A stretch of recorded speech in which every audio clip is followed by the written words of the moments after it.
European Union Core Focus on Water, co-organized by the Embassy of Kingdom of the Netherlands, European Parliament Information Office, Slovak Foreign Policy Association, and Ministry of Foreign Affairs and European Affairs in Slovak Republic. Those are awfully long names, and we are behind the schedule, so I will not waste more of your time, and I will go directly to the opening of the conference. And I would like to welcome His Excellency Eduard Ambassador of the Kingdom of the Netherlands, and Boris Heischel, head of the EP Information Office, will say some few opening words for the conference. Word is yours.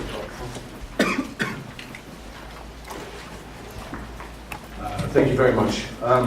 Ladies and gentlemen, it's really a great pleasure to be here today and to open together with Robert Heischel, the head of the European Parliament Information Office, this conference, European Union More Focus, More Voters, sorry. I should like to thank him and his team, the Slovak Ministry of Foreign and European Affairs, Slovak Foreign Policy Association, in their combined work and their efforts. But I should like to mention especially two persons, Jitka Ivančíková of sfpa and Dionys Hochel of the EP Information Office for their excellent work. Thank you. On behalf of all the organizers, I should like to welcome you to a truly European event. One of the 6 co-founders, together with a country that will shortly celebrate its 10th anniversary of membership, what we call Brussels institutions and the think tank have joined forces. I'm sure that this is a good omen for the year 2016, when the Slovak Republic and the Kingdom of the Netherlands will jointly be at the helm of the EU. Of course, some people will say that it is not the member states anymore at the helm after the Lisbon Treaty, but we'll forget about that for the moment, because otherwise we will not be inspired. Today we will discuss the relevance of the EU to voters. Slovakia has unfortunately known a very low voter turnout in the 2 elections for the European Parliament. Last time I think it was 19.73%. It was not the year 1973, but it was the percentage. This was explained to me as the Slovak paradox. There's large support for the EU, but still the votes don't come. Since the adoption of the Lisbon Treaty, the relevance of the European Parliament has highly increased. Its role has become more important, both in day-to-day business and in the process of formation of a new Commission, which we will for the first time see after the June elections. That in itself should warrant more attention and thus a higher voter turnout. But voters tend to stick to their habits, tend to see Brussels as a place far away, and perhaps even more importantly, tend to give their attention to national politics, which seems, but only seems, to be more understandable. The relevance, the importance of Europe is often both overestimated and underemphasized. Somewhere between 60 and 70% of legislation, national legislation, comes from Brussels, be it directly or indirectly. Sometimes, nationally, the tendency is to blame Brussels for bad legislation and to pride ourselves in the good national legislation. Examples are rife of overindulgence of legislators in detailed and superfluous rules that need not to be addressed in Brussels. Quite a large part of these examples is, by the way, incorrect. The relevance of Brussels for our day-to-day lives should be defined correctly. We, that is the member states, should be careful in portraying our common work well. And we should not be overburdening the Brussels process with regulations that perhaps could be brought closer home. A role for the member states, European Parliament and the European Commission alike. In the view of my government, correct use of the principle of subsidiarity could and should lead to improving EU governance. I'm glad to be able to say that we have received a lot of support for putting this on the agenda. The Netherlands has requested the Commission to make a survey in the area of policies that should be dealt with on a European level. On a national basis, the discussion was broadened to include both subsidiarity and proportionality issues. on existing EU legislation as well as proposals under negotiation and expected future initiatives.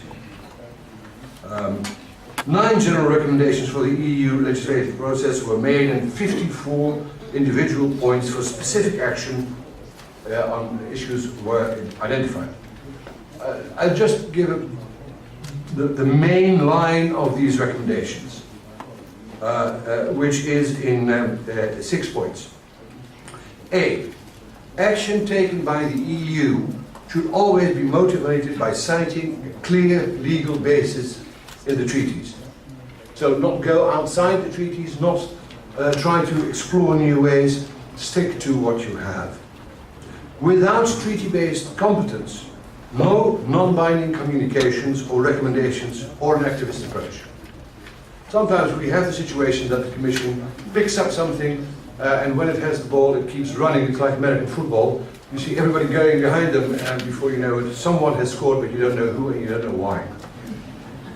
When Member States object to EU legislation, Council and Commission should determine that the Commission will refrain from taking any further initiative in that area. It's very often that we see, and it's not the, let's say, the political heads at the Commission that take that, but we see initiatives taken by what I would dub perhaps in this country apparatchiks, and that's something that we should not want. EU legislation should focus on policy lines, on goals to be attained, rather than prescribing in detail how those goals should be achieved. That's a very important point for us. We have often seen very detailed regulations from Brussels. I work myself in trade policy and definitions on the 8 digits for in trade do not really help the tradesmen to do their trade. Rather, a broad line would be much better. The 5th point, better and more systematic use could be made of impact assessments. Sunset and evaluation clauses should be incorporated in proposals. If something lives in the, if you want infinite life, you should be in EU regulation, because you will never die. And I think that's not a good way to do it. Lastly, perhaps very important and very important as well with regard to the election process, Member States should be involved as much as possible whenever EU legislation that affects them is being drafted. We very often see that the national parliaments vote differently, take different positions from the fractions within of that same country within the European Parliament, because they look at things quite differently because of their national legislation. So to harmonize that, I think that's a very important point.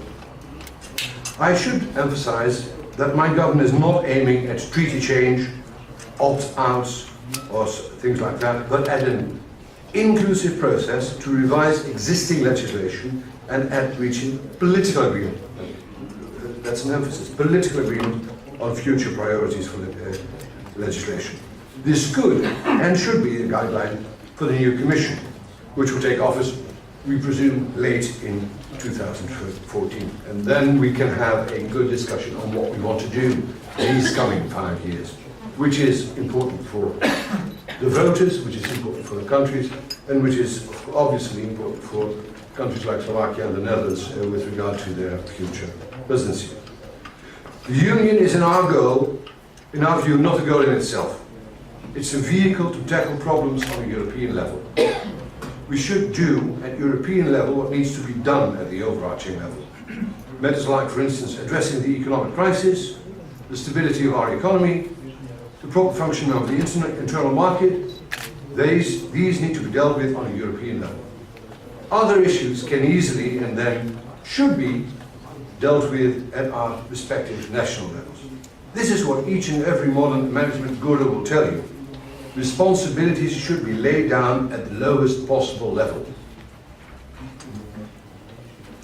Better focus of the EU should equally lead to improved legitimacy of the EU. The Parliament, the Commission, the Council that regulates but not over-regulates will benefit from such an attitude. Parliamentarians should be able to explain what they are doing. It adds to their relevance. And it is necessary in order for them to show their voters what they have done for the common cause. Only thus they will be able to garner full support. And of course, there is this issue of the ratio between the national parliaments and the European parliaments. Consistency is the name of the game. The rules in Brussels differ from those in Bratislava or in The Hague. But on substance, one should be able to be confident that the party of your choice, whichever that may be, sings from the same hymn sheet here in Bratislava and there in Brussels. Regular contacts on the national levels and the European levels are needed to reinforce one another. May I add one very specific proposal, or I wouldn't say advice, proposal, let's put it that way, to the National Council of Slovakia. Please open up an office in Brussels. There is at present it's the only country where the national parliament has not an office in Brussels. And I think that's not good for communication.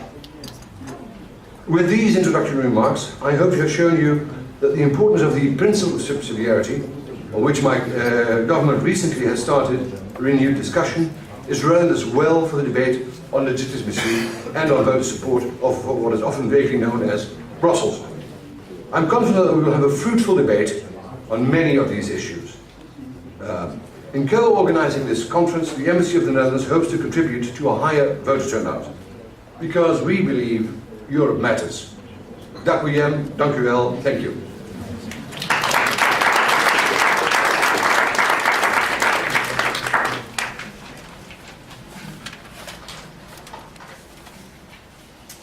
Your Excellencies, dear Vice President of the European Commission, dear members of the European Parliament of the National Council of the Slovak Republic, dear ladies and gentlemen, let me welcome all of you on behalf of the European Parliament office in Bratislava and share with you that I am really happy and delighted that we have managed with the Embassy of the Kingdom of Netherlands and also in cooperation with SFPA and Foreign Ministry to organize this kind of discussion forum, focus on Europe, on future of Europe, on institution and on methods how to improve functioning of the EU and its institutions.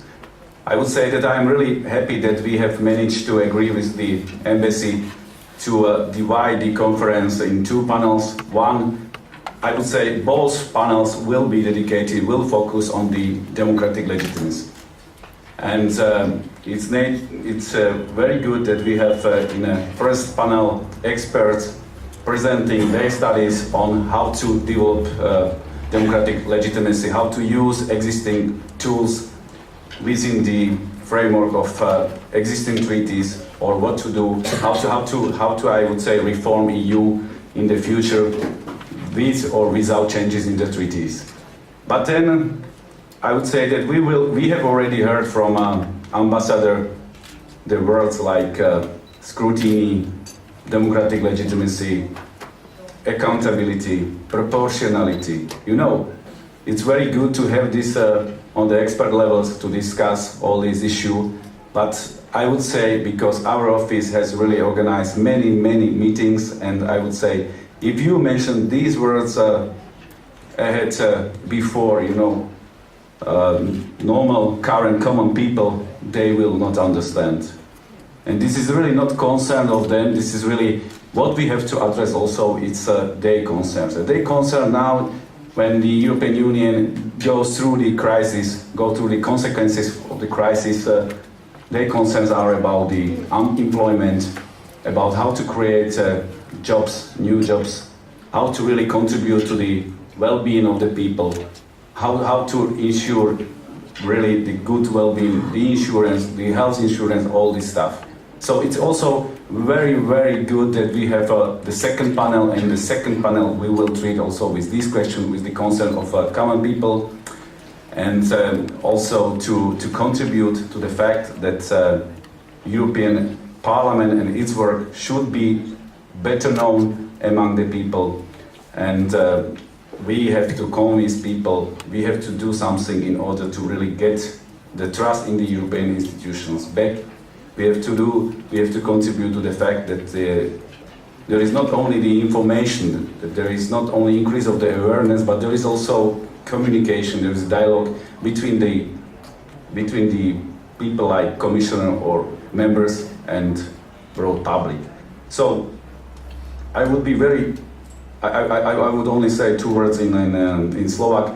Ja som veľmi naozaj rád, že máme takúto konferenciu, že máme tieto 2 panely, že jeden je viac menej akademický, vedecký, že máme politikov, ktorí budú komentovať veľmi významné štúdie o tom, akým smerom by sa mala hýbať Európska únia, ale máme aj druhý panel s našimi europoslancami, kde môžeme vysvetliť viacej ľuďom, čo Európsky parlament robí, čo robia poslanci, ako môžu skvalitňovať ich život, pretože Európsky parlament je naozaj, a pamätajme si to, jedinou inštitúciou v rámci Európskej únie, ktorej členov volia priamo občania. A aj keď voľby sa konajú každých 5 rokov od roku 1979, tak tieto voľby sú iné, lebo máme tu Lisabonskú zmluvu, Európska únia prešla a prechádza stále dôsledkami finančnej krízy a voľby sú perfektnou príležitosťou pre každého občana, aby dali, aby otestovali, aby oznámkovali tých ľudí, tých lídrov, ktorí sa rozhodli pre isté kroky, ako riešiť túto krízu a ktorí aj dajú impuls ďalšej orientácii Európskej únie. Čiže chcem vám všetkým zaželať príjemné, inšpirujúce, plodné predpoludnie a verím, že budete z tejto konferencie odchádzať s dobrým pocitom. Ešte raz sa chcem tiež aj ja poďakovať veľvyslanectvu Holandského kráľovstva, veľvyslancovi aj pani Molier za spoluprácu pri organizovaní tejto konferencie, ako aj našim partnerom z SFPA a z Ministerstva zahraničných vecí. Ďakujem.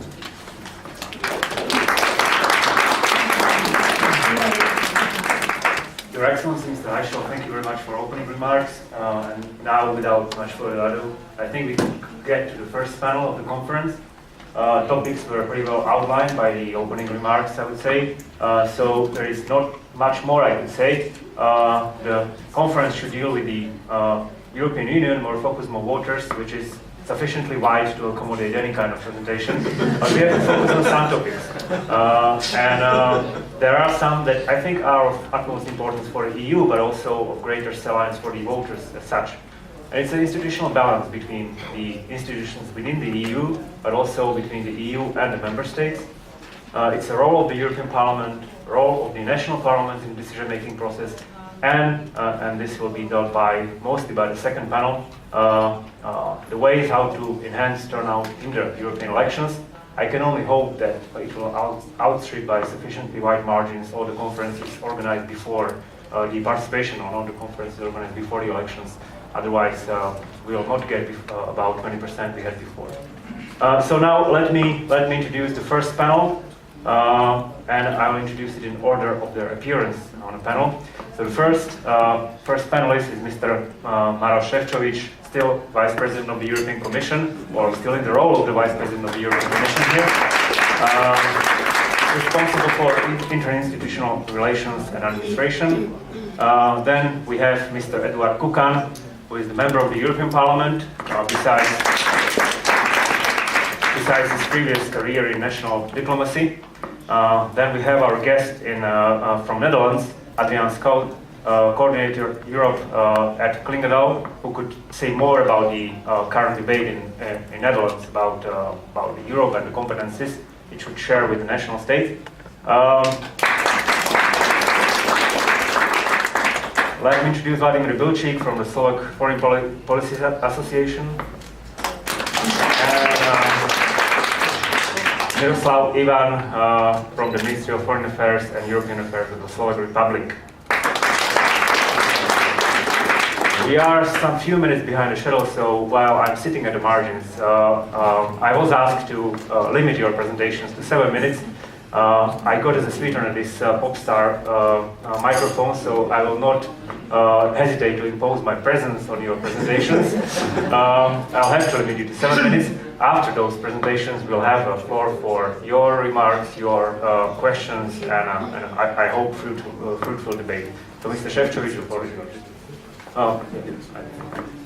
No, thank you very much, Radovan, the Ambassador, Excellencies, ladies and gentlemen. Firstly, would like to thank Netherlands Embassy for organizing this event, because it's a very important topic.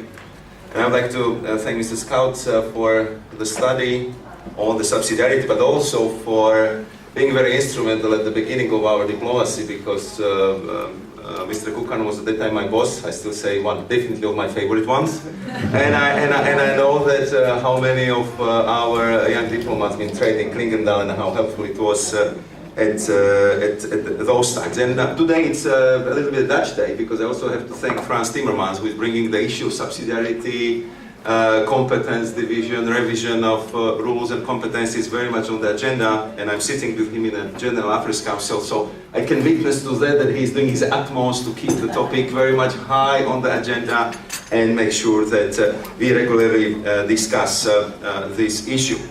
I agree also with the Ambassador and with Robert that clearly the subsidiarity, even though it's a difficult name, would be one of the important issues the voters would be interested in and they would like to discuss. They would see it, of course, from different perspectives. They would see it as a question where we should legislate. Should it be on the European level? Shouldn't we keep it on the national level? Wouldn't it be better to legislate on this or that issue on the regional level? And of course, all the discussions, sometimes full of misinformation and a bit of a mystifying elements,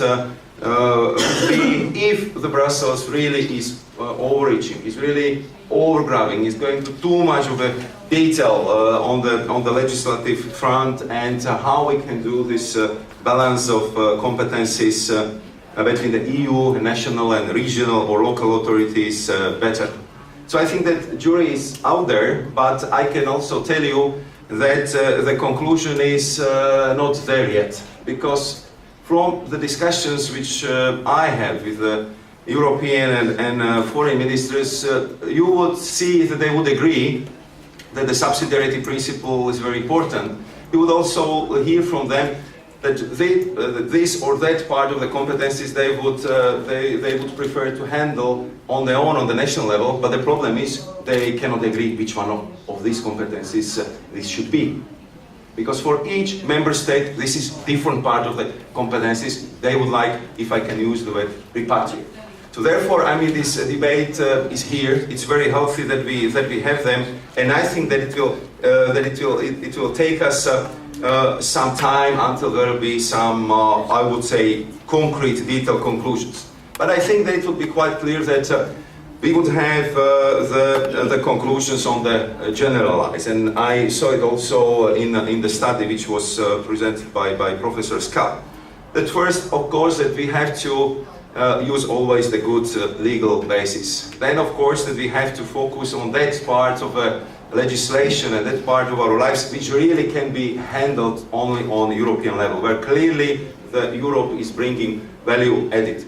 Would we be able to regulate the banks on other than European level? The banks outgrew the national borders years ago, and it took us a severe crisis to realize that for that we clearly need very strong European legislation to have effective regulations on the banking sectors. Would we be able to break up big monopolies of multinationals who very often are abusing the dominant positions on the EU market? Absolutely sure that within the national boundaries it simply would be not possible. And then, of course, I can go on and on, refer to the roaming fees, refer to the breaking up of air monopolies, which led to the increase of travel and cheaper tickets and so on and so forth. So here, clearly, I think we have very strong examples where the EU level is the most appropriate and is the good one. Why we have this discussion so pertinent, so sensitive, and so present in these days? I think that the reason is that the national parliaments went through a certain period of anxiety, which I fully understand, because part of the economic crisis and the measures we adopted was elaboration and adoption of the new instruments we need for economic governance.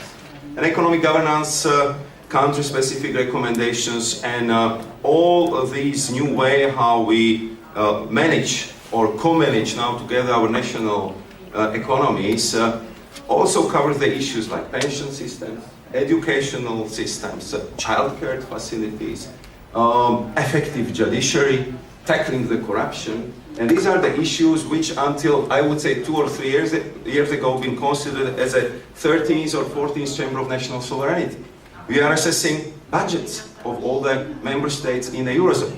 And these are clearly the issues which suddenly led to the perception in national parliament, but how come? You know, this being our competencies, this is what we have done, and therefore we have to pay much more attention to what's going on in Brussels, and we have to be much better informed, and we have to be much better involved. And therefore I think we have seen such an enormous increase of interest from the side of national parliaments towards European Commission. When we started with the political dialogue, we've been receiving like a couple of dozens of opinions coming from the national parliaments. Now we have over 600 opinions every year. We see every year increase at least by dozens or 2 dozens of the recent opinions. So these are the opinions coming from the national parliaments which are claiming and making a strong case that they believe that this or that legislative proposal from the Commission is not respecting the rule of subsidiarity, and they believe that this or that area should be managed on the national level. We had 2 successful yellow cards, one on the right to strike, so-called Monti II legislation, where the Commission withdrew the proposal. Another one on European Public Prosecutor, which was triggered by the member states, by the national parliaments, where we maintained the position. I have to say that the reaction from those member states and from those national parliaments who've been against this proposal was rather vocal and negative. But at the same time, I also have to tell you one very important paradox, that we have more than 1/4 of the national parliaments again creation of the Office of European Public Prosecutors, but on the level of justice ministers we had majority of the ministers supporting this measure. We have the situation like with the French Senate. French Senate was against, French government was for. So therefore I think we also have to see that there is not one size fits all, that this is democratic process where in the end we as a Commission have to respect of course the national parliaments, but we have to respect the co-legislators, which are the Council, the Member States and the European Parliament. And therefore, as it was rightly pointed out by Ambassador, it's very important that the MPs from national parliaments talk to the MEPs in the European Parliament, so we do not have totally diverging opinions very often on the same issue, and even very often when they are from the same political party. Sometimes it's confusing. I can tell you also for the Commission. Because we know how sensitive it is, we try to change the way how the Commission legislates. We introduce so-called smart legislation process. It's very well covered in the study. We are using the public consultations, we are using the Green Book, which is more or less on the question, should we legislate? And if we get the positive answer, yes, then we go for another public consultation in the form of White Book, how we should do it. And only after that, we are starting with the preparation of legislative texts, and then we introduce very thorough impact assessments, where of course we are covering also the subsidiarity issue. Therefore, I think we had only 2 yellow cards so far. But it's quite clear that we would need to improve this process even more, because otherwise we are not able to create the feeling of the ownership, especially on national level and especially by the national parliaments. And Rado is approaching to me, I know what does it mean, so I will just make a couple of recommendations and skip the rest of my speaking points. What I think we are still missing in this concept, which I think improved really quality of the EU legislation, we need that the Council, meaning the Member States, would finally introduce their own impact assessment. The European Parliament did it the last year, so they can assess the amendments they are bringing into the legislation, what is the consequence, what are the costs. The Council, the Member States still didn't do it. We need to introduce much more thorough, small and medium-size tests for any legislation. Is it feasible Is it possible for the small businesses, micro businesses, to live with this legislation, or should we give them some kind of exception or some kind of better treatment? We need to introduce something what the Commission has with the Parliament, and this is structural dialogue also with the Council. To have much more frequent exchanges between the respective commissioners and the respective council formation, because that helps predictability and improves the understanding. And the last thing about administrative burden, we have to make sure that once we get rid of some legislation or reduce the burden on the EU level, that the citizens would actually feel it. So it means that we have to transpose it on the national level. So far, we are not very good at that, and therefore we will be now issuing regularly so-called scoreboard, what was done on the EU level in the simplification, and how much of this actually trickled down to the national level, and I think it would motivate the member states to go a little bit faster. And the good news for Ambassador, a couple of regulations died.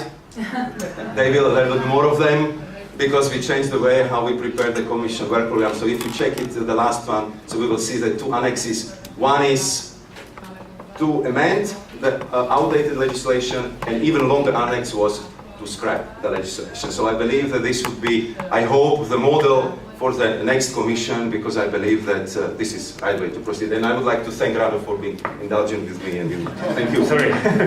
Thank you very much.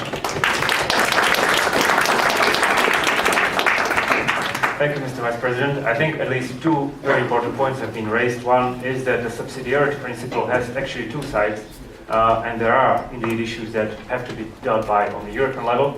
And the second thing is that when we are critical about the euro, which is grabbing the competencies of the national states, it's always interesting to think who is the euro, because sometimes it's the member states, other member states, that want EU to act on some issues. There are also some couple of questions raised which are of direct importance for the European Parliament, and the second on the panel is Mr. Eduard Kukan, member of the European Parliament. And it's the issue of the relation between the European Parliament and the national parliaments, and also the wider role of the European Parliament in today's Europe after the Lisbon Treaty. So, Mr. Kukan, the floor is yours.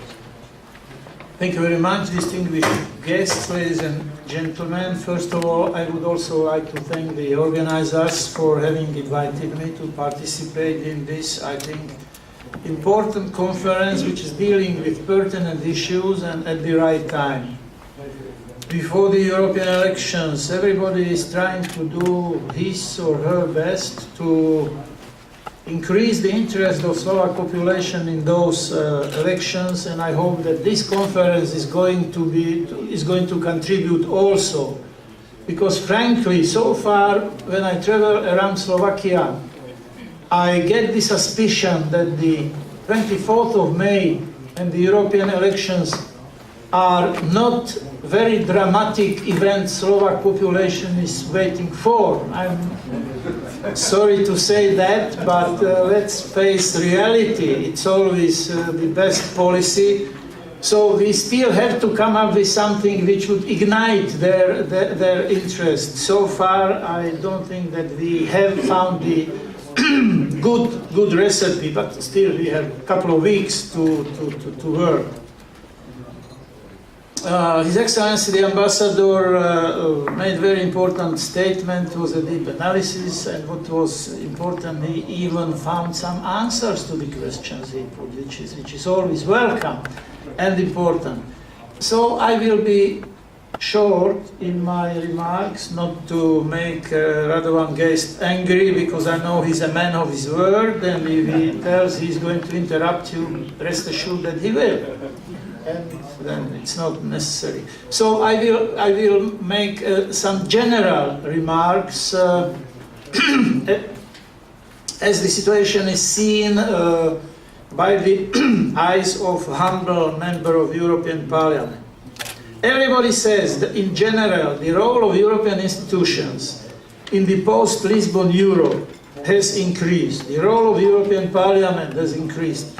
That's said and believed by everybody, but when it comes down to implement it, we still needed some time to do it. It's not as easy as to say. The post-Lisbon Europe, it brought new balance of powers. European Parliament has gained competencies over new policy field. We have a new institution, European External Action Service, new procedures in some legislative acts, and also we have new ways of decision making. The whole European project, however, I think, can still be seen as a work in progress. There is always a space for fine-tuning the projects or finding better balance. I will dramatically simplify it, mentioning example of a new model of a car. Before it's working efficiently and reliably, it needs some run-up. Post-Lisbon EU has its run-up period over. Now it needs to be fine-tuned. This means to find the best way to balance between efficiency, legitimacy and democratic accountability. The European project is also very complex one, historically, politically and institutionally. We still cope with new challenges, being it crises, internal or external, rising of different moods and expectations of our citizens, and facing new international realities. For this we need strong, efficient and reliable union. We need the project which is working in bad and good times. The project which brings our citizens good service for a good value. The project they can trust, an efficient project which is accountable to them. As the European Parliament is only democratically elected European institution, it has been our major task as members of the European Parliament to bring the accountability and democratic scrutiny to the heart of the EU decision-making process. So far, I think with all the modesty, we have done fairly well. We have demonstrated dynamic adjustment to Parliament's new role and powers. It took some time, it was not easy, but I think that gradually the things fell in their places. Yet the questions related to democratic accountability and legitimacy of the EU decision-making have become especially timely in light of the period of economic instability. Some decisions taken by the Council have received wide criticism by the citizens across the Europe. They have experienced the impact of those decisions on their daily lives and sometimes on their liberties. Therefore, we can sometimes feel increasing calls for a stronger degree of legitimacy and scrutiny at the EU level. People are gradually becoming more aware of the effect that EU-level policies may have, for example, over their personal rights. I can mention the ACTA protests. The European Parliament, directly representing the citizens, and as such is particularly well positioned to meet some of these challenges and ensure that EU decisions are taken as openly as possible and as closely as possible to the citizen. That was a quote.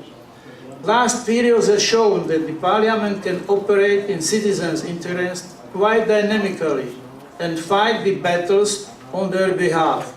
Better regulations, deregulation, improving democratic control. And in the conclusion, I think that this period also showed that we have found the right space for operation. As I mentioned at the beginning, the 5 years has been a period of run-up, yet the fine-tuning is what is waiting for us in the time to come. Thank you. Thank you very much. Thank you very much, Mr. Kukan. Especially thank you for keeping the time limit and perfectly timing. Besides highlighting the role of the European Parliament in kind of transposing the wishes of the European voters to decisions made on the European level, you have also rightly pointed on the need of a right balance between the efficiency, legitimacy and democratic accountability, which reminds me that sometimes when we hear criticism about the EU, it's either EU is too slow or EU is not inclusive enough, and we have to find a balance between these two. Sometimes the answer is, had we been living in a well-organized European Federation, many of these things would have disappeared, or these problems, but that could create another set of problems. Anyways, there is a growing debate about the role of the national institutions and the competencies or the share of competencies between the national institutions and the European institutions in Netherlands. We have heard something about that, and now I would like to invite Mr. Adriaan, Schout, to say more. So please, the floor is yours. Okay, thank you. First of all, I would like to thank the Dutch Embassy here for getting me over. The importance for me to be here is not so much to address you, but actually to be in the Slovak Republic, because it is so difficult with 28 member states to understand each other. And therefore I'm very happy to be here, even though it's just one day, but you always learn a lot from being in the other capitals. So thank you for the invitation, and I think this is also a very important topic, and I'm happy to contribute. It was already mentioned a couple of times that the Dutch government, the Minister of Foreign Affairs, Frans Timmermans, took the initiative to put subsidiarity higher on the agenda. And Clingendael was the organizer of a meeting with 28 member states, the European Parliament and the Council, to discuss actually where we are with subsidiarity, what sort of agenda we can get from those discussions. And my neighbour, Mr. Ivan, was there as well. Our conclusions are on the website, and it includes a long list of proposals actually to give subsidiarity more substance. I should say that I am not a representative of the Dutch government. I'm independent, and if I would like, I can criticize the Dutch government, but I'm not quite sure yet whether I will do that. But who knows what might inspire me. I might not be invited again. My point about subsidiarity that I want to make here is that my conclusion from the debates that I had on subsidiarity is that we should actually look especially at the member states. These days I'm a lot in discussions at think tank level in Brussels, in capitals, on how to strengthen the EU.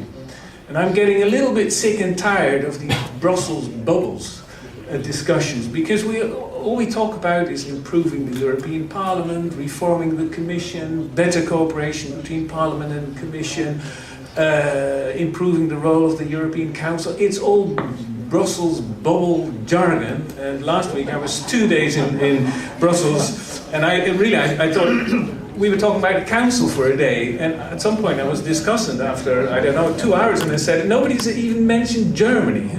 So it is important that we are going to look at the member states, and that's what I want to do. I hope I will remain in the 7 minutes. First, I want to make a point about the tone of the debate. That's important to understand. The whole discussion about subsidiarity is that it is so easy to blame each other in the member states as regards the tone. And I will blame the Brits for this.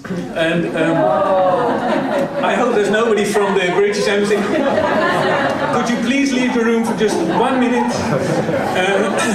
You see, the Brits started with a repatriation of competencies, and that is just simply the wrong legal terminology, because we are not talking about repatriation of competencies, we are discussing what is being done within the competencies. So getting the tone right really demands diplomats, legal diplomats, specialists, because we are talking about subsidiarity. Now, the thing that Cameron is now doing, he's not talking about repatriation of competence anymore, but he's about improving competencies. We would just say subsidiarity. Had Cameron immediately spoke about subsidiarity, I think the Dutch would have been on board with the British exercise. The Dutch talk about subsidiarity, and it wants to do that within, as also the ambassador said, within the context of the treaty, no treaty change, no opt-out. It's really about improving. But the criticism I only got for organising this from member states is that, oh, the Dutch are anti-European. No, the Dutch really, and I can say that as an independent person being involved, there was really an effort to be neutral and to look at what can we do with subsidiarity. So that was about the tone and how difficult it is to get the tone right and to also have a focus neutral on subsidiarity. The second point I want to make is about timing. I will be very brief. There are two things about timing of the debate. First of all, this is the second time the EU talks about subsidiarity. The first time was in 1990, and it was no accident that it was 1990 because we had the internal market program, and a lot was done at the EU level. People were afraid. Jacques Delors mentioned subsidiarity just to quiet people down. You can't just have European integration as a one-sided trajectory more and more. You have to do something back. So it's quite logical that now we have the second wave of subsidiarity discussion, because now we're talking about the euro crisis, economic, political union, and banking union, etc. So now we also have to look at the role of the member states, subsidiarity. So that's the timing. We have to be realistic. Now we also get a new commission, so if we want to talk about subsidiarity, this is the time to put it on the agenda to see what the commission can do with it. The third remark I want to make concerns the outcome of the seminar, and I think the discussion so far. I think from our debates and the paper on subsidiarity we wrote that you will find on our website, I think there's quite a broad support for subsidiarity in the member states. The first discussions we had with member states were rather reserved. Some countries were rather in favour, others more reserved, but I think the outcome now of the discussions is that subsidiarity is important. It is not the most important things of the EU, but it is at least something that needs to be discussed. It's a rather down-to-earth understanding that subsidiarity is important. The second point, I think, is that the Commission is changing on subsidiarity. The Commission has actually always done a lot on subsidiarity. It is part of the impact assessment, it's part of the daily deliberations in the Commission. The Commission already did refit. It's not exactly subsidiarity, but it's very closely connected. The Commission did 25% administrative burden reductions. But I think when I now talk to officials from the Commission, I really see that something has changed in the Commission. And they tell me that we know we have to be careful. So it did change the sort of mind frame at EU level. I'm not quite sure whether it also changed the mind frame in the European Parliament, but that's for discussion. I'm sorry. A long list of suggestions that came out of the discussions to strengthen subsidiarity. In the paper you will find about 50 recommendations for grounding subsidiarity more at the EU level. I will just take a few to point out that really subsidiarity, all the measures we talk about actually bring us back to what member states can do. So it's not a Brussels bubble discussion, it shouldn't be. Lean legislation, so all sorts of measures directing to lean legislation, some of them were already mentioned this morning. But that also means that the member states really critically follow what's happening in the Commission early on, keep it in their minds during the negotiations and the implementation that measures have to remain lean, not added up like Christmas trees. So it's not just the Commission, it's the responsibility of the Council as well, it's the responsibility of the individual member states. And member states often don't have the capacities nor the focus to actually keep that lean focus. And if the member states don't have it, subsidiarity goes out of the window. The yellow card procedure. A lot has been discussed about the yellow card procedure. National parliaments say we want more time. Strange, because the EU procedures, they last about 2.5 years. If it just comes at the end and then you need more time, you've just been sleeping for 2.5 years. So it's not a matter of asking for more time at the European level, it's getting your own act together at the national level, with your government, with the parliament, in the cooperation between the parliaments. 1,500 reasons opinions have been written, if I'm correct. That's an awful lot. Mostly they've been written by individual parliaments. 4 parliaments are very active. 4. you know, if we really want to do something about the reasoned opinions about yellow cards, the national parliaments have to get their act together and their cooperation together. It's not a European problem, it's a national problem. Better impact assessments, including subsidiarity. So the Commission is the best administration in the world. I've written about that academically. But if really impact assessments have to be produced better, it are the member states that have to say what the administrative burdens are, how it affects their soil conditions, which may be clay in one country or dry in Portugal, etc. So better impact assessment can only come when member states invest in their own impact assessment and align their planning and policy processes to the European planning processes. I can go on and on about all these measures, and we will always see that subsidiarity really depends on the homework of the member states. A final point I want to make is about the euro crisis, because that has to be mentioned in any discussion that we have.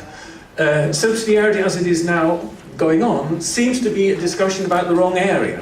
It's about the internal market, but that is not where the people have the problem. The problems are with the political union side of it, the two-pack, the six-pack, the fear of losing sovereignty, etc. So how does that match? Well, actually, subsidiarity is also important there, and that is probably the next step we have to be discussing. Why did the euro crisis broke out? Many reasons can be said. We can blame the US, as many do, but a lot of it actually depends on the lack of quality at national level. Corruption, unreliable statistics, inflexible labor markets, lacking banking supervision. And all these things that are failing at the national level are subsequently said, oh, the EU needs to do more. But the basis of a lot of that lies again at the national level. The EU cannot go on with weak member states. The euro crisis cannot be solved by just Brussels bubble discussions, but we need to really focus on the taboo area of the member states and what member states can actually develop. I think we are very far from finished with the discussion on subsidiarity, and we really have to move from the internal market now with subsidiarity to the euro area, or I should say the EMU zone. This is a taboo still. I really think it has to be picked up. If we want to have better focus in the EU, public support for the EU, really the first things to look at are the member states. And I think that's a very, very tough homework task for all the member states. Thank you very much. Thank you. Thank you, Mr. Schout, first for popping up the Brussels bubble, second for reminding us that Dutch are not Brits, actually. But more on the serious line, it was interesting to hear that subsidiarity is also about better regulation, and this implies some serious homework on the national level, especially for the national parliaments, and that subsidiarity principle should play an important role in deciding the future economic governance in the EMU, and also political union, whatever it would mean in the future. So now I would give the floor to Mr. Vladimír Bilčík from the Research Center of Slovak Foreign Policy Association. Thank you very much, Eduard, and thanks to the organizers for collaborating in this project, and thanks for all of you who have come to this event today. We're a bit jokingly saying outside, perhaps this is half of the voters who are going to turn up on the 24th of May. I hope a few more will come, and I know there are also people here who perhaps not going to end up voting in the Slovak Republic. But I'm very happy we had this kind of debate, and I'm also kind of happy to hear how it's moving and developing, because I think we are finally starting to touch up on some issues perhaps which could help us rile up the voters. I think it's in part the nature of the debate we are having before the EP elections, and part of it is the Brussels bubble, and part of it is the focus on the institutional issues, which makes it sometimes so hard to actually motivate people to come and vote in Slovakia's EP elections. But maybe there are also some more banal factors in the Slovak context. We've actually looked at some of these in an internal study for the Foreign Ministry on how to increase legitimacy in the EU from the Slovak standpoint, and I want to thank to Zuzka Gavrižová and Radogez, who've been the major contributors to some of the ideas to this study, which actually looked at how Slovakia is performing in the EU. And maybe perhaps a more of a banal issue has to do with just the way the political parties are motivated to participate in these elections. Unlike in the national context, the rewards for political parties are quite minimal. You get no money for the seats you gain in the EP, as opposed to getting fairly substantial funds for the seats you get in national elections. So perhaps we also need to look at, in the national context, at the electoral code in this country, and we are having a revision of this. Of course, if you open up question of getting more money to political parties in this country at this point, I think you might run into some difficulties. But there are issues which I think can be done also institutionally, so I don't want to put aside the institutional debate. But let me touch on basically some of the points which have been raised by this internal study and some of the ideas, but also react a bit on what's been said here already. A bit on the legitimacy issue and the context in which we are in, and then a few points on the EP or the EU dimension, and a few points on the national dimension or the national parliamentary dimension. So three things really, or three areas I want to touch on. One is legitimacy. Why is the legitimacy debate in a sense, so important again? I think it has to do with a very basic fact in terms of, the question is, what is legitimacy? And it has to do with a basic definition of democracy, which, to put it very bluntly, may go something like this: government of the people, by the people, for the people. And of course, we have problems in the EU with all these dimensions. Yes, it is, the EU is for the people. After all, we have direct effect of the EU law. But is the output really of the people? For the people. Is it the government of the people? Well, indirectly, yes. Directly, hardly so. Is it a government which is actually held accountable by the people? Well, I think this is where we have serious problems. Serious problems, for instance, with respect to the European Parliament, which is an institution which we elect every 5 years. But really, the MEPs can do anything while holding their mandate, as opposed to other officials in EU institutions.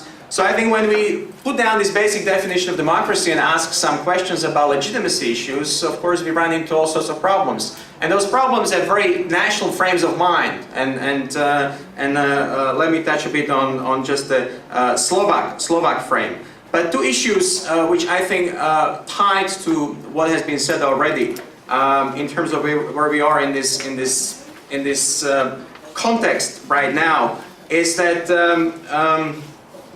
if we talk about any major change on subsidiarity, on legitimacy, the major change is unlikely to come from within the EU. It's always driven by external factors. Adriaan Schout very nicely put down the subsidiarity debate. Yes, we had it in the 1990s because of the single market project. Now we have it again, I think in part because of the crisis we are facing and the existential questions the EU is dealing with. At the same time, we are so nicely able to sit within the framework of the treaties, which of course creates all these issues in countries like the UK, but also the Netherlands, but also here, the question is how much can you fit within the treaties? And the answer in recent years has been quite a bit, and perhaps even more so in terms of the rule-oriented output. It's driven by external factors, and we have to respond to those, and maybe that's part of the problem in terms of why we are a bit lacking in coming up with certain particularly nationally driven solutions. Now, let me touch on the EU dimension, and let me touch on the kind of the Slovak national dimension. And some of the interesting things we found by looking at how Slovakia performs in EU institutions. I've already touched on some questions having to do with low turnout in EP elections. I think part of the campaign, and perhaps what could be done even by Mr. Kukan and others, certainly in terms of riling up voters, is perhaps talk less about what kind of an EU we want, but rather what can we do in the EU for Slovak citizens, for Slovak voters, and specifically with respect to the mandate which the European Parliament does offer. How can we perhaps improve the performance of MEPs in relation to where Slovakia stands in the EU? Now, in terms of the domestic debate on the role of the EP, it's quite interesting to see that on the one hand, we are in favor of more community method. On the other hand, there is a bit of skepticism in this country about how powerful the EP gets. We have few MEPs. We really don't want to see the EP to have a legislative initiative. The MEPs from Slovakia tend to vote 90% with their political groups. So essentially, this is not an institution which the executive in this country is terribly fond of in terms of an ally. But I think things could be improved. One of the things which we could put on the table is the whole question of the interinstitutional agreement. And the role of the Council in this, particularly after the EP elections. The Council has been kind of left aside, and for small countries like Slovakia, this is obviously a huge issue and a huge problem. The other point is about the Commission. What kind of a Commission do we want after the EP elections? What sort of a voice the EP should have in the choice of the Commission? Here again, I think Slovakia wants a stronger commission than we've seen thus far, but a stronger commission in terms of the leadership of the commission, not necessarily the stronger commission from the standpoint of the DGs and those perhaps who might be interested in the rulemaking machinery. And this is, of course, a kind of a practical challenge in terms of the institutional issues. But I think the bigger one has to do with connecting the MEPs here and to the national level, and particularly to the level of the national parliament. And that's the last point I want to touch on, kind of get back to the national level in terms of what we can do and how we can perhaps improve a bit more the connection in the legitimacy definition of the government of the people, by the people and for the people from the Slovak standpoint. I think we need much better channels of communication between Slovakia and the EP. That's also one of our recommendations. The Slovak parliament is the only country to date which still doesn't have a permanent representative in the EP. I think this definitely does need to be changed. Also, and this gets back to why MEPs are in the EP. We don't have MEPs in any really significant committees, in significant positions, which could really influence some of the legislative proposals which have to do with the crisis and dealing with the crisis. So it's about also positioning oneself in these committees like Econ, IMCO, AFCO, which really don't have Slovak presence, and of course in that sense it's kind of difficult to have an impact in the EP. Now in terms of the domestic dimension and the national parliament, in addition to the fact that there is a weak link between the national parliament and the EP itself, Slovakia is in a huge paradox. We have one of the formally strongest parliaments in the EU, but those prerogatives are actually not being used by the parliament. There are political reasons for that. We have a single party government with a clear, comfortable majority in the parliament.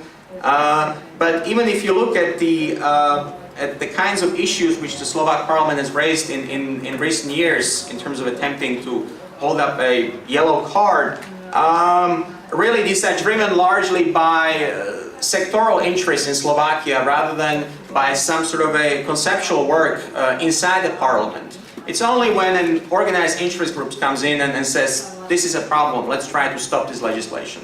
I think the parliament needs much more of a focus on the EU issues in terms of its and we think that in terms of its expertise, not just in the EU committee, but also across the committees. It's been consistently under-resourced in this respect.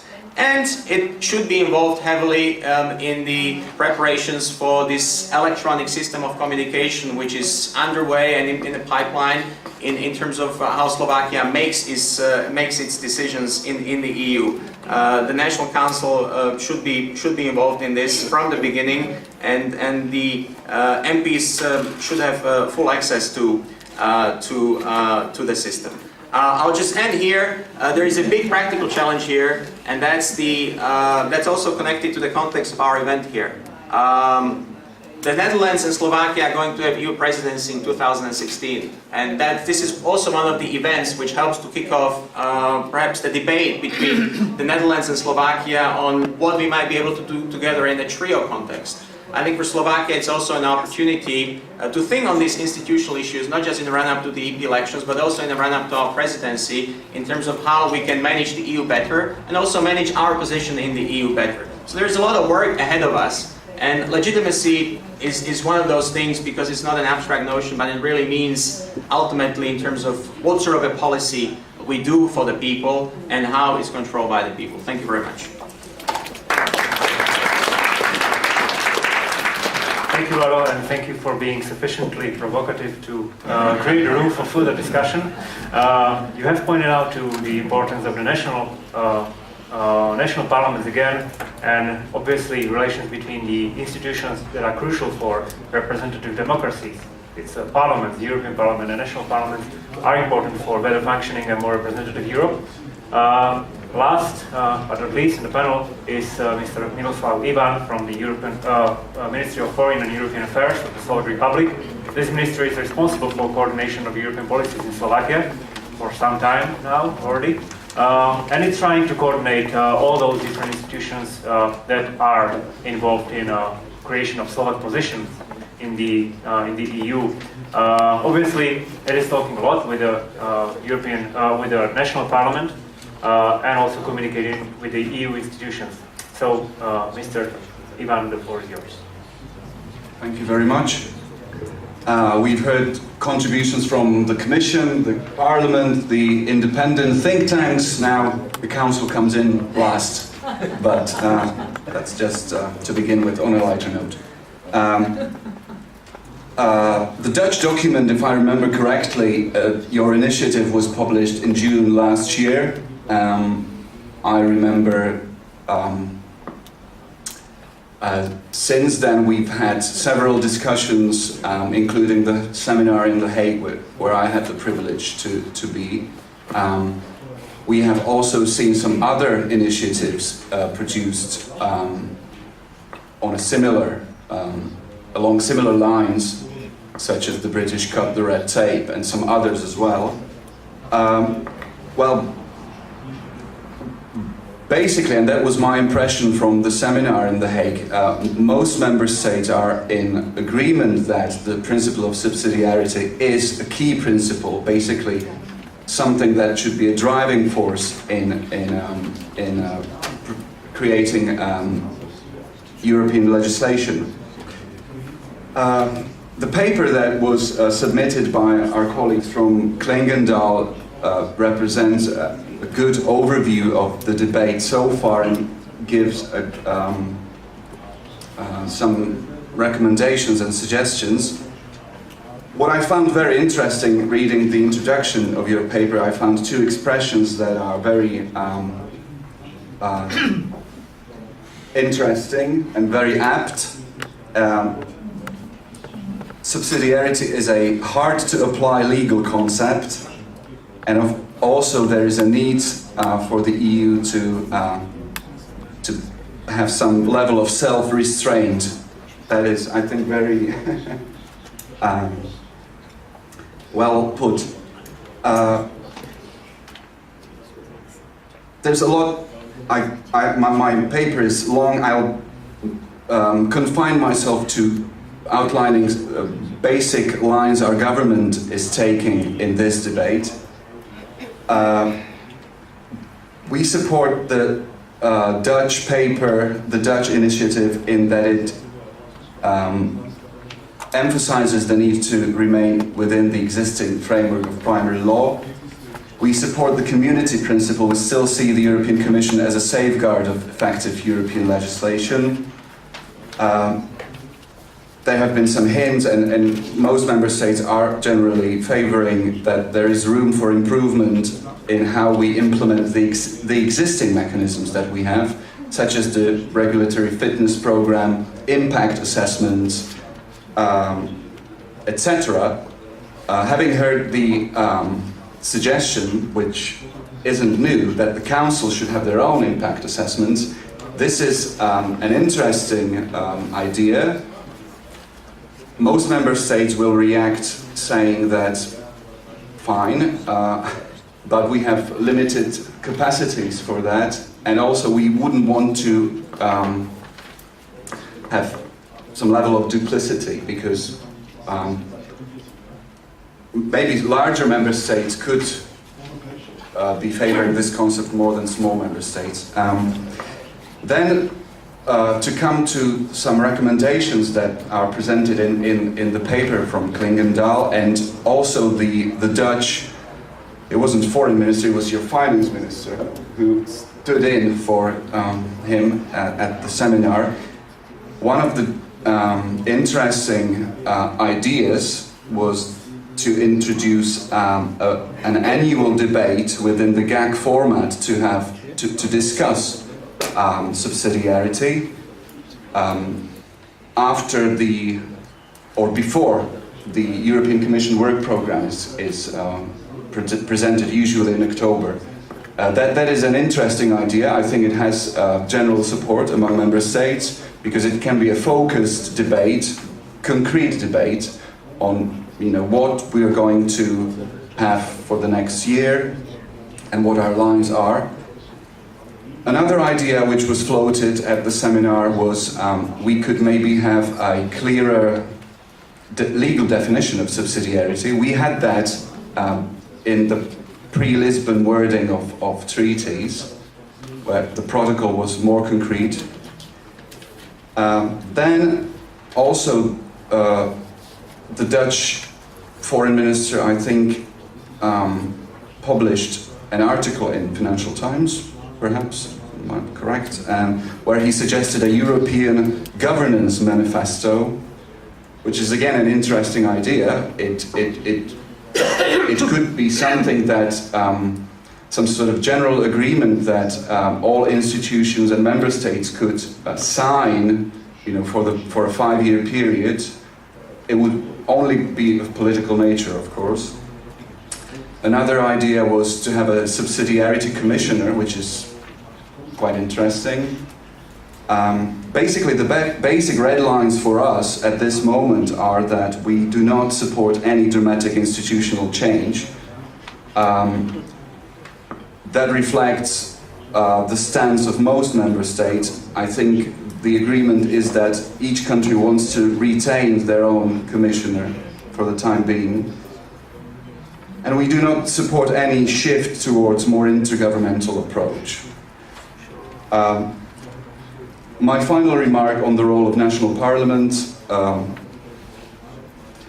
It has been said that some parliaments, specifically 4, are very active. I know that Sweden, perhaps the Netherlands is quite active as well.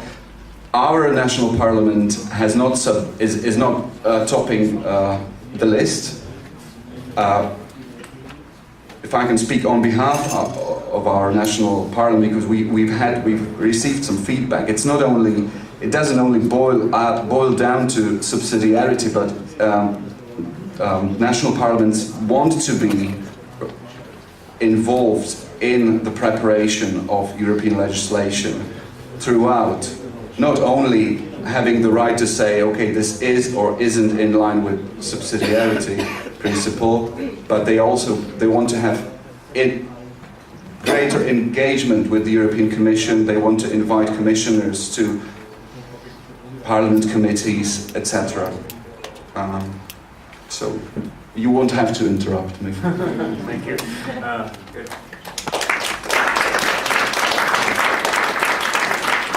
Thank you, Michel, for some reactions on the proposals voiced during the current debate on the subsidiarity. Now, as it often happens at conferences where we are discussing the need for wider and more fruitful discussion, there are only a few minutes left for your questions and discussion as such. But still, we have some 20-25 minutes, so let's use it as good as possible. The floor is open. There has been some things said, and yeah, I see the first question. And if there are more questions, I think we can take them in like group of 3 or 4, and then I'll give the floor to participants.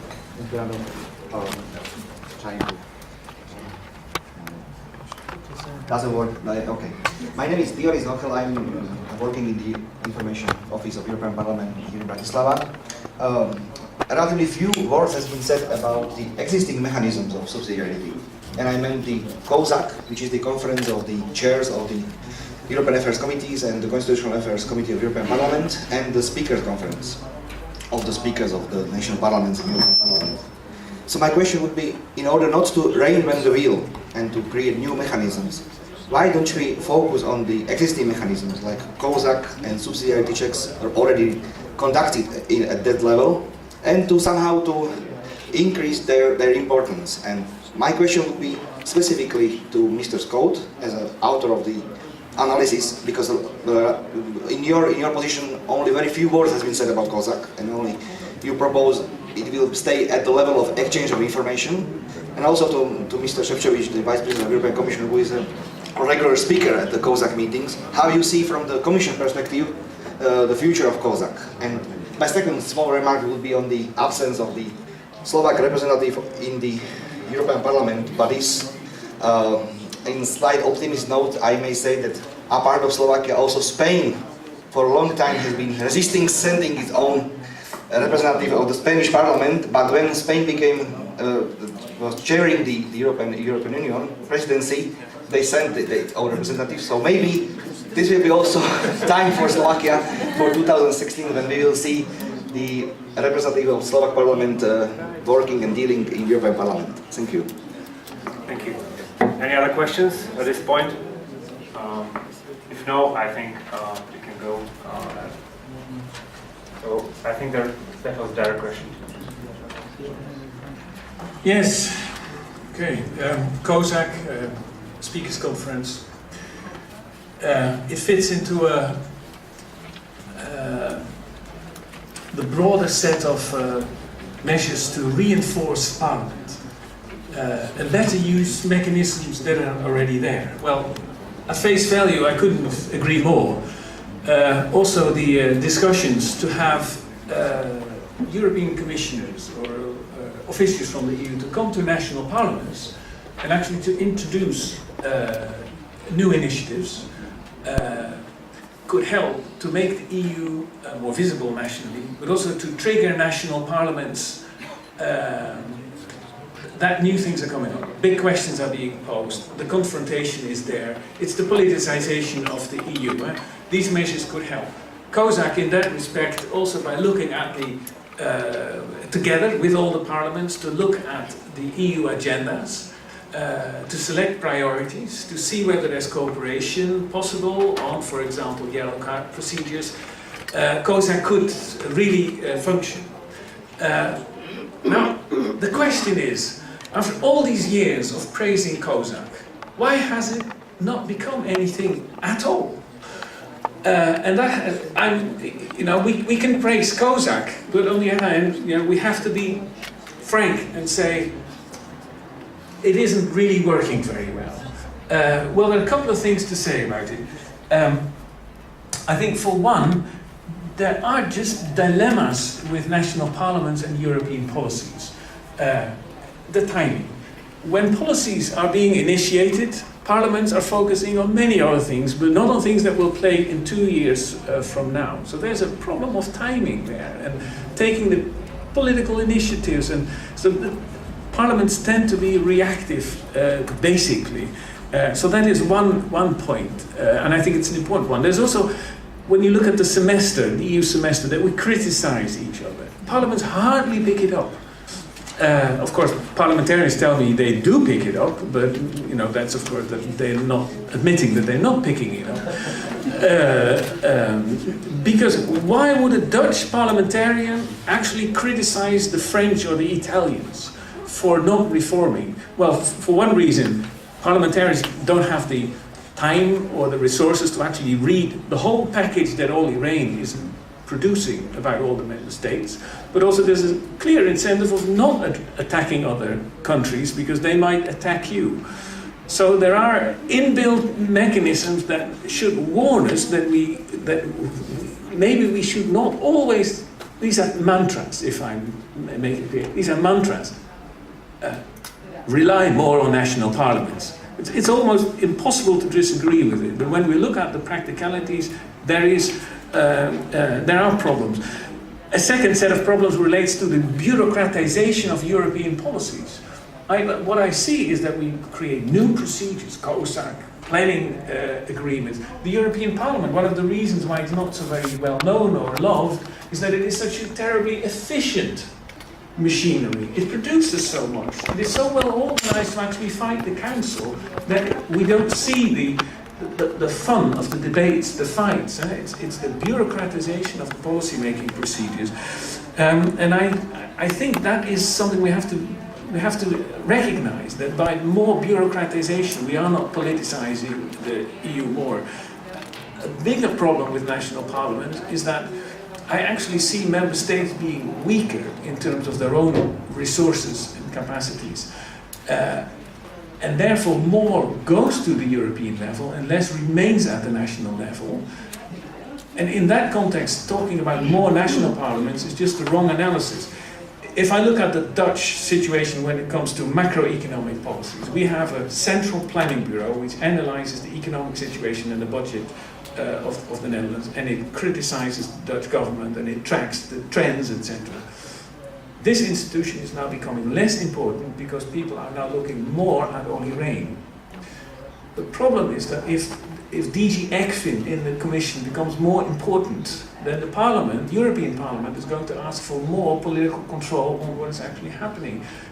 We have to be very careful that actually national policies related to our, call it sovereignty or budget control, the responsibilities national governments and parliaments have for their own national economies should not be eroded, because then actually that is what erodes the position of the Parliament. So we have to be very careful with beefing up the independent commissioner and creating more European political control on, for example, the central bank and the Commission, because those are the mechanisms that actually make national parliaments less responsible and less involved. And then we can have mantras of more parliament, more national parliament, but if the trend is the other direction, we have to be very clear about this.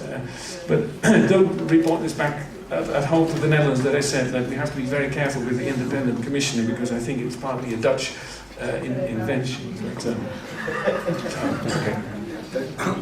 Thank you very much. I also would like to thank Professor for reminding us that parallel we had the same very lively subsidiarity discussion when the single market was about to be introduced, when the discussion on Schengen and Euro was starting in Europe, because it always brings the attention of the national level, of the national parliaments more into the focus on what's going on the EU level.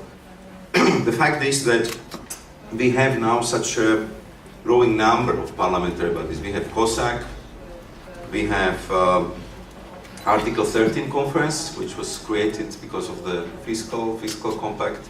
We have interparliamentary sessions in part of the spring sessions where the economic governance package is discussed. We have speakers conference, and I think we have actually quite well organized IBEX, which is actually very, very efficient body, which is informing about a lot of things, what's going on in European Parliament and National Parliament via internet.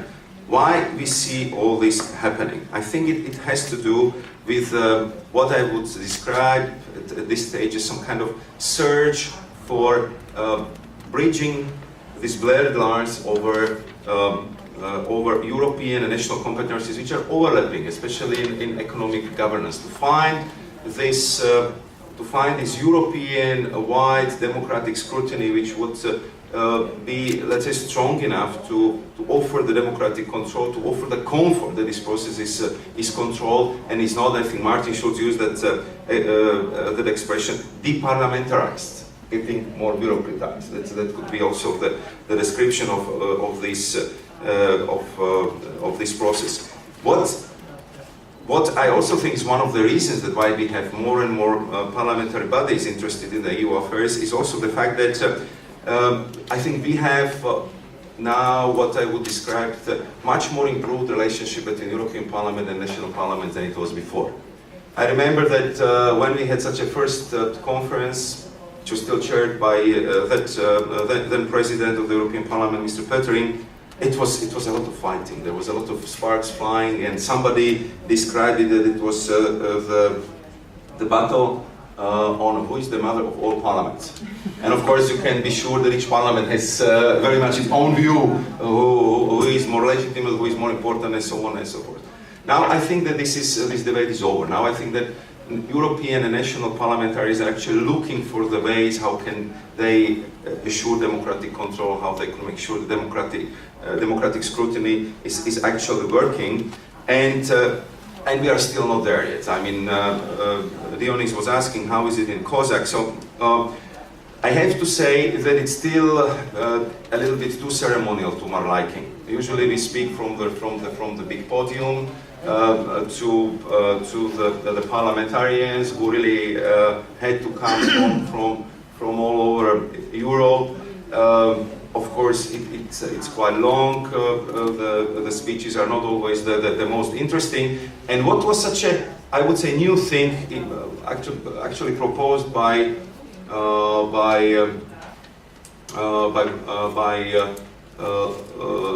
I'm looking at Bernard, he helps me with the name, Lord Boswell, that he wanted to have something like a smaller table where actually exchange of views can be done on the concrete issue among the table. So the parliamentaries can talk, could be engaged, commissioner sit there, answer the questions immediately, and this was something what they very much liked. So what I think how we can make it more interesting for the parliamentaries, get them more engaged, is not to keep it to the general EU affairs issues only as it was for many years, because the composition of the COSAC been mostly the members of the EU affairs committees from the member states, but to put on the agenda what's taking, what's new, what's politically interesting, what they can report at home, that it was useful, that was something I could do, I can voice my concern. I think we would need to speak much more about economic governance, we would need to speak much more about budgetary coordination, we would have to speak much more about what is, I would say, the topic of the day. I mean, I'm sure that today it would be Ukraine, for example, that they have to be the topics which the MPs and MEPs feel that they are something getting out of this process. And then of course, I think that we will also need to change a little bit the things, how Professor said, how we cover the issues back home, because in most of the member states, I have to say, in national parliaments, usually it's EU, it goes straight to the EU Affairs Committee. Do the EU Affairs Committee members are interested, or are they interested in railway package? Are they interested in climate package? Are they interested in maternal leave legislation? Because the much more logical approach would be what the Swedish Riksdag has already done, and they do it perfectly, that more or less immediately all these legislative proposals go to the respective committees which are specialized in it. Railway package to the Transport Committee, maternal leave to the Social Affairs Committee. And then they have a real debate, and therefore they are active, they are interested, and therefore they are actually sending us a lot of reasoned opinions, I have to say, the Swedes. But the thing is that you see that they are studying it, they are working on it, they are interested, they are engaged, and I think this is what you need. So when I was in Riksdag last time, I was, because of the number of reasoned opinions, I was expecting a bit of a lively and tough debate, but it was not the case. I mean, because they've been informed really very well how the process is going on, how much of their position has been taken on board, how the situation evolved, and actually they've been just more or less discussing how they could do it better. And I think that's the concept more of the national parliament should use, because in that case the national MPs would not be surprised in the Transport Committee that the railway package was approved, and why and how and what was the reason. The Social Affairs will not be surprised, Social Affairs Committee, that there was something going on with maternal leave or social legislation, and I know that it's very difficult on the parliamentary administration, and I know our administrative capacities in the national parliaments. So it's always important to prioritize, to pick up the most important pieces of the legislation, but also to give it to the right committees and to the right MPs who actually would be interested in the topic. One point only on what Mr. Bilčík said, and it is more general. I think that it's worth trying. Mr. Bilčík said that we don't have representation in certain important committees. In some we do, but in some we don't have for objective and our false. There are 20 main committees in the European Parliament, and there are 13 MEPs from Slovakia. So it's difficult to have representatives in each of them. So it's objectively, but I think that what we lack is the more systematic cooperation between the European MEPs and our Slovak institutions. When we are elected, Mr. President of the Republic will receive us, Mr. Minister of Foreign Affairs will organize a very nice dinner for us, very elegant atmosphere and very good conversation, and then we go to Brussels. Slovakia is lucky that we have always excellent ambassadors there. Mr. Ševčovič in his time, now Mr. Korčok. They are saving the image of Slovakia, or they are substituting for that lack of systematic cooperation, doing a very good job. When something that's stake for Slovakia, they really cooperate with us, but it's on an ad hoc basis. So my concrete suggestion or recommendation would be that before those 13 who will be elected to the European Parliament go to Brussels and they will ask in which committees and which delegations they want to work, to have a meeting of the representative of the Parliament and Ministry of Foreign Affairs and try to talk to us to divide the committees. We would try to get the membership of. I don't know whether it will be possible to achieve the agreement, but it would serve for Slovakia, it would be in the interest of the country, and I think that the members of different political families should understand that this would be really good for the country. It does not mean that automatically we shall get what we shall say, but I think it's really worth trying, because like this, 13 of us, we are in some committees, we are overrepresented, in some committees we are not represented at all. So I'm suggesting that we put on our national dress only when storm damages High Tatras, or when we are trying to get some money for the decommissioning of the nuclear power plant. But I think this would be another good occasion to act as the united delegation in order to get the pertinent representation in all the committees. Thank you. Okay, thank you. So again, floor is open for question. Maybe? If not, I would have one, and let's take it as a conclusive question and a bridge to the second panel. Now we are going through all this exercise with the top candidates nominated by political groups. I won't ask who had watched actually the debate between Mr. Juncker and Mr. Schout on French TV, or who knows that there was a debate. But anyways, the idea is to increase the presence of the European Parliament elections, to increase the presence of the European Parliament, and at the end of the day, to increase the legitimacy of the EU as such. So do you think that it could actually somehow have an impact on the legitimacy of the EU and on the legitimacy of the European institutions? And I'm not talking about the way it was done, but also talking about the idea that greater politicization of the European Parliament and the European Commission could somehow increase interest in the way they work. So I would invite any of the speakers on the panel to have comment on that, and let's take it as also a concluding remarks, because we are heading towards the coffee break. I always listen to my boss's current or former, you know. So if Mr. Kukan tells me I should start, I'll do. Very briefly on this issue. I mean, Rado was very much right about the TV debate between the top candidates, and there will be several of them. And unfortunately, as far as I know, none of the Slovak TV is ready to broadcast it. So then there's also a little bit. That we could do our utmost won't help us. I think it's very difficult to get it to the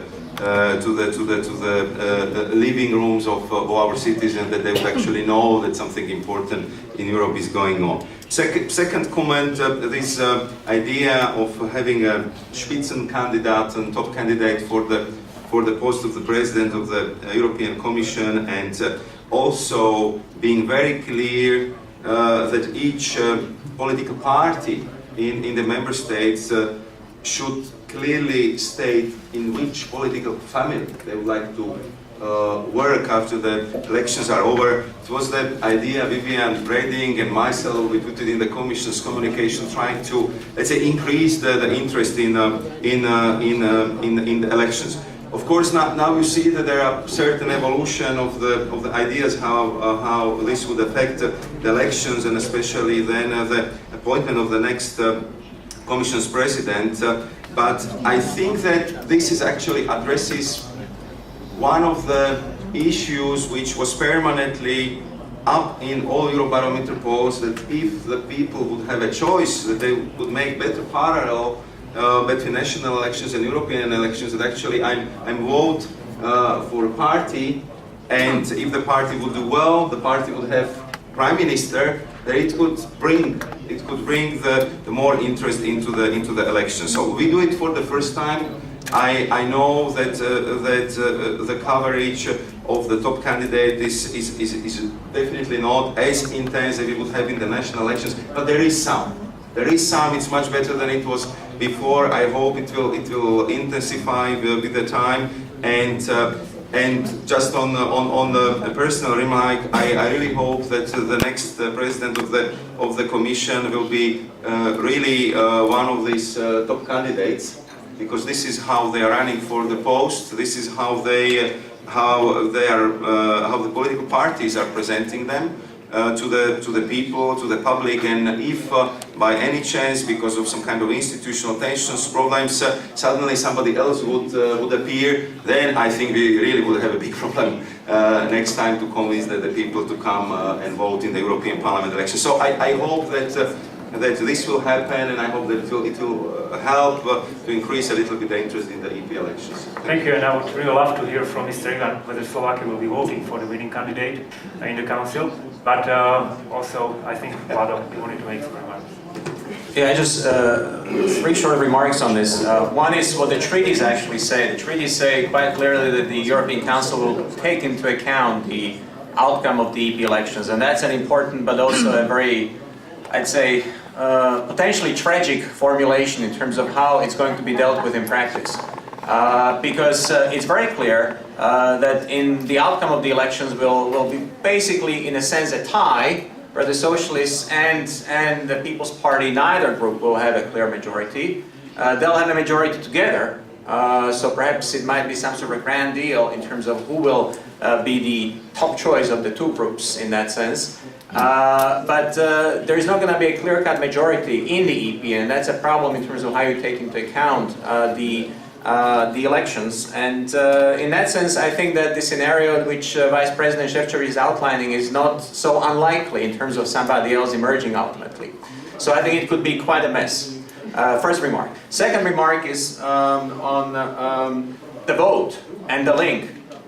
We don't vote for the EPP, we don't vote for the socialists in this country. We vote for particular political parties, and I think when people go to vote, they don't think about these connections. And I think if we want to make it a real connection in the future, we have to really rethink the whole deal, the whole party list, because otherwise I think it's a link perhaps in the minds of some of us, but it's not going to be a link in the minds of most people who are going to come and vote. Thanks. Thank you. Any other reactions? Okay. It's an extremely important question that you're posing, because this is about probably the core of the discussions about the European Parliament, and it's also about the core of the institutional balance and the role of the member states and the EU. So it's an important question. I think what Parliament is doing is rather dangerous at the moment. The European Parliament is doing is dangerous. I'm now writing a paper on the EU through the eyes of René Magritte. And René Magritte is the Belgian patron who says, "Ceci c'est pas un pipe," a painting of a pipe. Because everything we now discuss, we don't know what it means anymore. An example, in September, Barroso said to the European Parliament, "We want a stronger Commission, independent, under the political supervision of the European Parliament." And I still wonder about that question. How can you be stronger and independent under the political supervision of the European Parliament? Timmermans, in his famous Financial Times paper, he responded by saying, "We want a stronger Commission, independent, yes, but with a memorandum of the Council and Parliament. So we are pulling at the Commission, we are pulling at the term independence. And now this means we don't know what the political union is. And I think we first should know what the political union in the EU is, what the role of the member states are, before we actually move into governmentalization slogans that are now going on. Because the slogan that's behind it for the European Parliament is, this time it's different. And why it is this time it's different? Because the Parliament wants to appoint the President of the Commission. Nobody talks about Van Rompuy anymore. And then it would be a government. This has been explained to many people to me in Brussels. So it would be the government, and then the European Parliament would be a real parliament. So in fact also having the legitimacy to move on with the political union. So it's actually moving the discussions on the political union ahead. And I think if I look at the Netherlands, this is actually one of the reasons why the people in the Netherlands are not against the EU. We're afraid, what is it going to happen? What does the community, everybody talks about we want to strengthen the Commission. We want to strengthen the community method. But when we have these elections and this time it's different time of the debate, the community method is out of the window.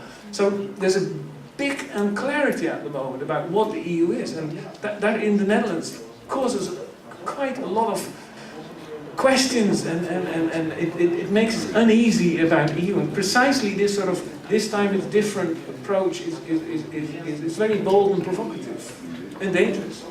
Okay, thank you. So unless there are any other remarks from the panel, I think we can close the first part of the conference, and I would invite you for a coffee break. We are starting the second panel exactly at 11:30.